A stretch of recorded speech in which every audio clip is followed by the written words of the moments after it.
hate crimes, that they should not have an automatic policy in place that is just rote is, again, inexcusable. Christy? Hi, I am Christy Barnes, and today we learned about an app that is available that you can report things like bullying and things around the campus, around the community. It is an app, and children aren't on apps, so I think we need to do a little bit better there. But I think it needs to be very clear. I think kids are confused now about what bullying means. They might say something that another kid takes as bullying. I think there needs to be a very black and white line on bullying, and there needs to be consequences when that happens. This is where... Thank you. That was our rapid fire round. So we're at 7:20. So we're going to move into our 30-second close. No, wait. 90-second close. I'm going to draw another picture to see who starts us off. Yep. Take them all.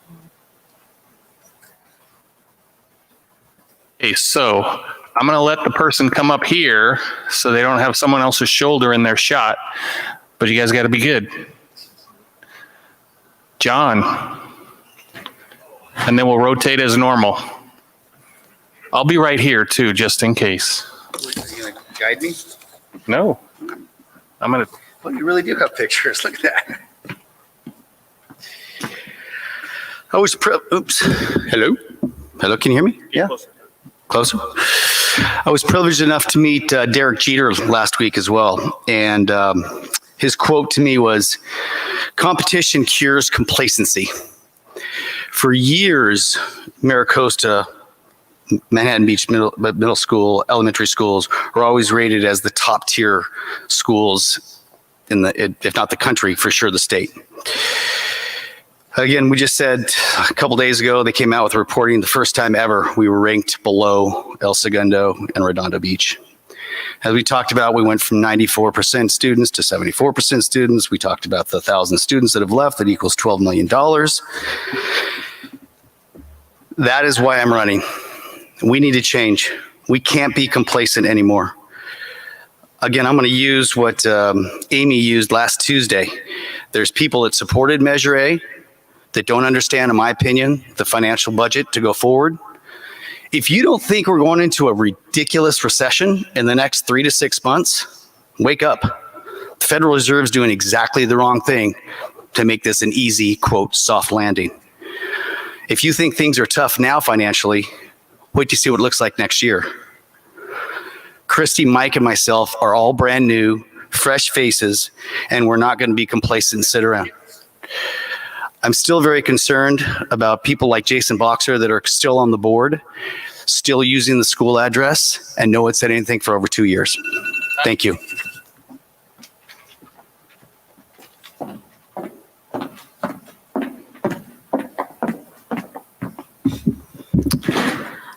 No one person should be in charge of it all. That's why boards exist. I am seeking a seat at the table in order to participate in the conversation and decision-making. Many people here tonight own a business and may or may not have to answer to a board.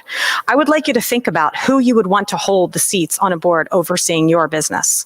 Would you want people who have never worked in your field?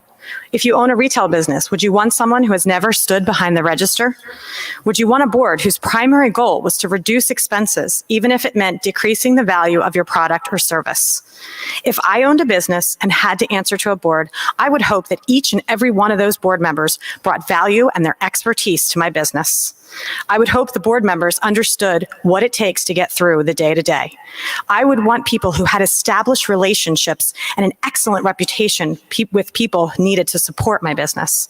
I would hope they wanted to protect the integrity of my product or service and support my core goals. At the end of the day, public education is a business. It is the business of educating our children, training our future business owners, and inspiring our future leaders. I am a person with 20 years of experience in education. I understand the ins and outs at every level. I have established relationships with key partners. I will add value, protect the students, and I have a vision for the future of MBUSD. I hope you share in my vision for growth and protecting our schools. If you do, vote Wish Weinstein as one of your votes on November 8th.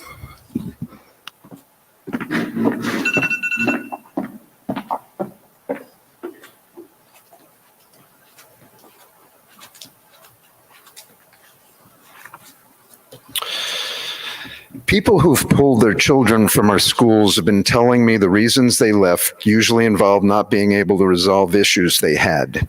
They felt completely ignored, and that was troubling to hear, but the next thing troubled me much deeper. When I asked if I could use their name when sharing their story, I was met with the same chilling answer from almost everyone.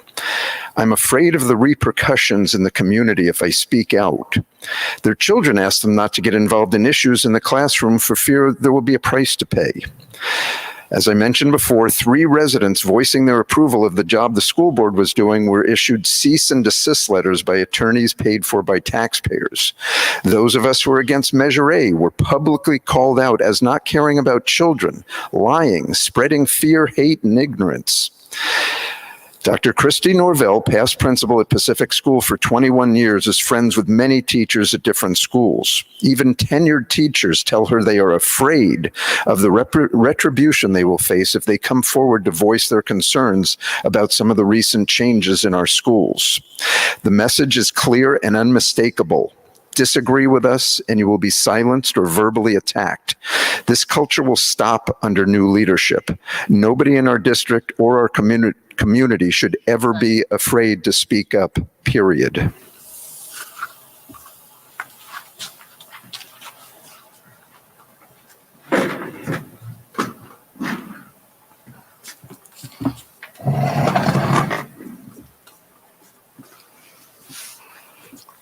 You started when I know. Hi, I'm Christy Barnes. Thank you, Chamber, for hosting. I would like one of your 3 votes for school board in November. I'm running for 4 reasons. First, I was a no on Measure A. It's too much and for too long. It was a total of $12 million for 12 years plus inflation. But there's good news. We don't need extra parcel tax money right now. We actually have an $8 million surplus. No teachers are being let go and no programs are being cut. If we need a future parcel tax, I will proactively work with the city council and the entire community to determine an acceptable target. I will lay out exactly how the new tax revenue will be spent. Number 2, let's go back to the basics. Let's go math, reading, writing, arithmetic, and let's take all politics and ideologies out of the classroom and out of the teachers. Third, we must bring enrollment back up. Enrollment is down more than 22% in a decade. I will work to bring these 1,000 families back to USD. This improvement alone will bring back $12 million.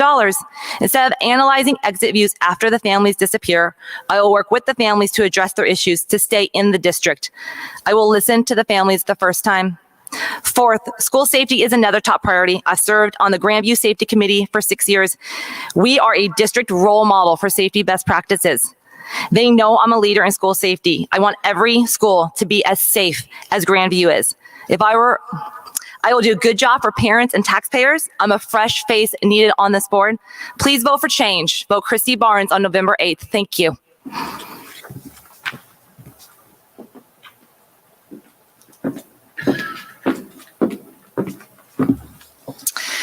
Councilmember Richard Montgomery likes to say that I'm battle tested, and he is absolutely right. My 4 years on school board have been a roller coaster that started with us authorizing almost 30 pink slips. We rolled right into COVID, reopening issues, followed by claims of critical race theory, replacing a superintendent of 11 years, and most recently, Measure A. Yet despite these challenges, there is so much to celebrate. Beyond the infrastructure and innovations, we've created programming and learning opportunities to student accolades. Our schools continue to be ranked amongst the highest in the state. There's a lot to be proud of, and there's more to do. I am the only candidate who knows the ins and the outs of the district. I understand California Ed Code and the complicated school funding formula. I have worked with both unions, and I have traveled to Sacramento advocating on behalf of our students and our schools. MBUSD has a $93 million budget. We are the largest employer in the city and own 60% of the green space that our community uses. Our service is teaching kids how to become the leaders of tomorrow. The bottom line is MBUSD is excellent, but there's always room for growth. Let's continue to push for academic excellence. Let's maintain a prudent budget. Let's examine resources for infrastructure needs. Let's collaborate, and let's prepare every student for success. Experience will matter when taking the district to the next level. You have 3 votes in November. I hope Jen Fenton is one of them.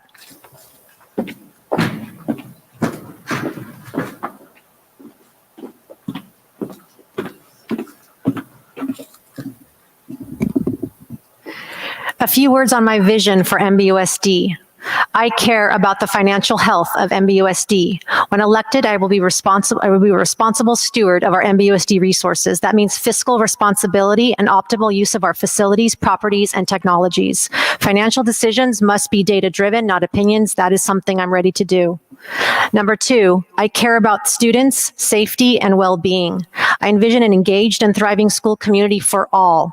We must preserve and protect a sense of safety and belonging that is foundational to every student's ability to learn and excel academically.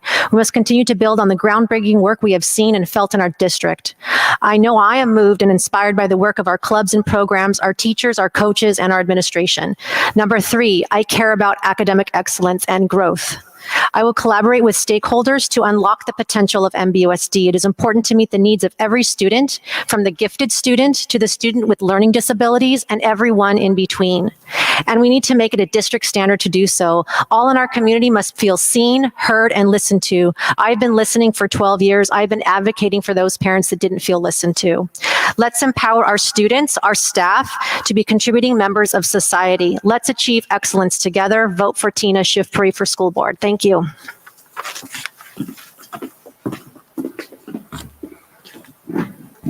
And that concludes our candidates forum. Thank you all for attending.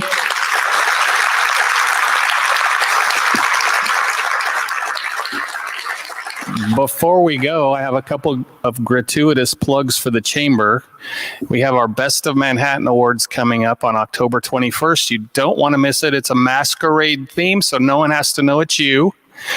And then the week following that, we have a wonderful pizza tasting contest. If you've never experienced that, you don't want to miss that either. That's all I have. Thank you all for attending, and we look forward to seeing you in the community.